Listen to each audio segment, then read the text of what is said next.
अरे दोस्तों, जय श्री कृष्णा। स्वागत है आपका हमारे चैनल पर। चलिए आज शीतला माता यानी बसौड़ा की कथा सुनते हैं। हिंदू धर्म में शीतला सप्तमी अष्टमी का बहुत महत्व है। हर साल यह पर्व चैत्र मास के कृष्ण पक्ष की सप्तमी तिथि को मनाया जाता है। इसके अगले दिन यानी अष्टमी को बसौड़े यानी शीतला अष्टमी का पर्व मनाया जाता है। शीतला अष्टमी और माता शीतला की महत्व का उल्लेख स्कंद पुराण में बताया गया है।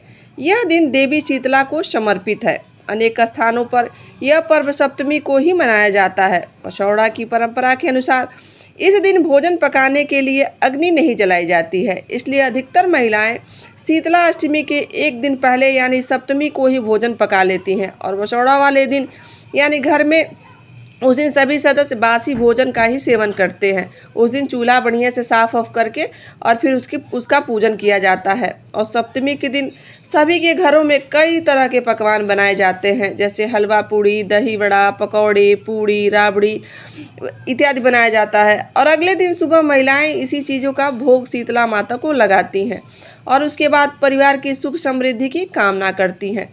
इस दिन शीतला माता के समेत घर के सब सदस्य भी बासी भोजन ही ग्रहण करते हैं। इसी तरह से इसे बासो पर्व भी कहा जाता है, यानी कि बासी भोजन किया जाता है उस दिन।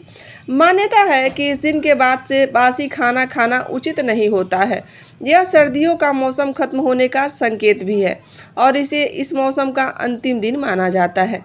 इस पूजा को करने से शीतला माता प्रसन्न होती हैं और उनके आशीर्वाद से जो शरीर में पित्त, ज्वर आदि का विस्फोट होने वाला रहता है वह नहीं होता है। फोड़े फुंसी जो निकलने प्रारंभ होते हैं वो सब समाप्त हो जाता है और इस सब रोगों से मनुष्य दूर रहता है।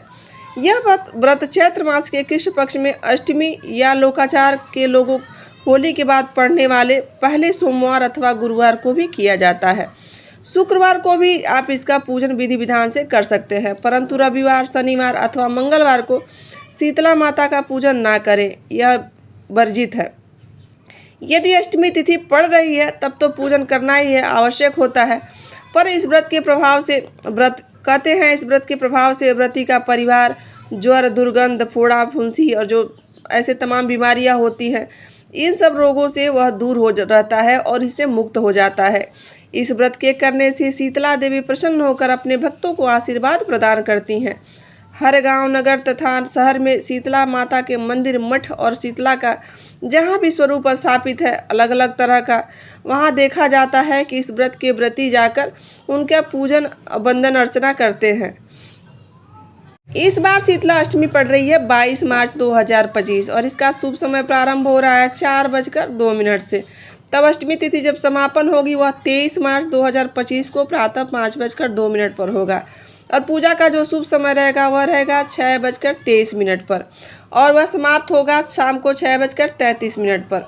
12 घंटे 12 मिनट की अवधि और ब्रह्म मुहूर्त में जाकर आप स्नान करें।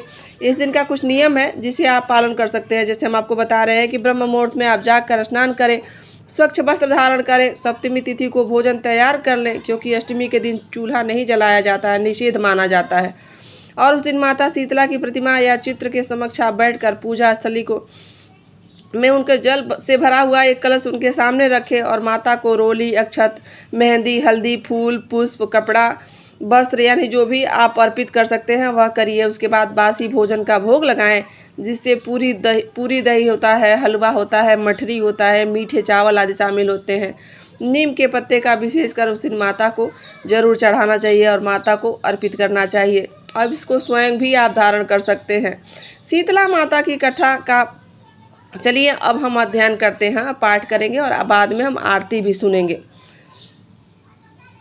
एक बार की बात है, शीतला माता ने सोचा कि चलो आज धरती का भ्रमण करके आते हैं और देखूं वहाँ कौन कौन मेरी पूजा कर रहा है। यह सोचकर माता राजस्थान के एक गांव डुंगरी में आई और उन्होंने देखा कि उस गांव में उनका कोई भी मंदिर नहीं है और ना ही कोई उनकी पूजा कर रहा है। यही सब सोचते हुए सीता माता जब गांव की गलियों में घूम रही थी, तभी एक घर में उनके ऊपर से किसी ने चावल का खौलता हुआ पानी फेंक दिया। यह गर्म पानी माता शीतला के ऊपर जब जाकर गिरा, जिससे माता के शरीर में बेहद दर्द और उनके शरीर पर छाले पड़ गए। उनके पूरे शरीर में तेज जलन होने लगी।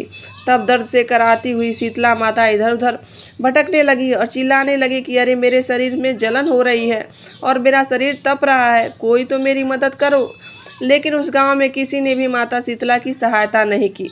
वहीं एक कुम्हार अपने घर के बाहर उसकी पत्नी बैठी हुई थी। उस कुम्हार ने कहा कि अरे यह बुजुर्ग माई तो काफ़ी जल गई है, और उसने कहा कि माई आप यहाँ आकर बैठ जाइए, और उसके शरीर पर ठंडा पानी डालती गई।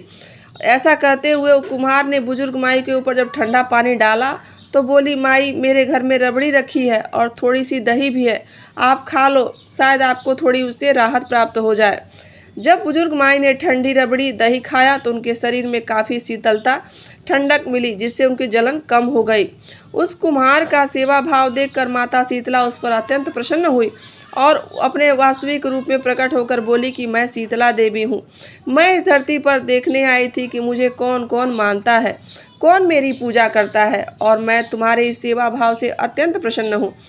तब उस कुम्हार ने हाथ जोड़कर कहा कि माँ, मेरे घर में तो दरिद्रता बिखरी हुई है, ना तो चौकी है, ना बैठने का आसन है, आपको मैं कहाँ बिठाऊं।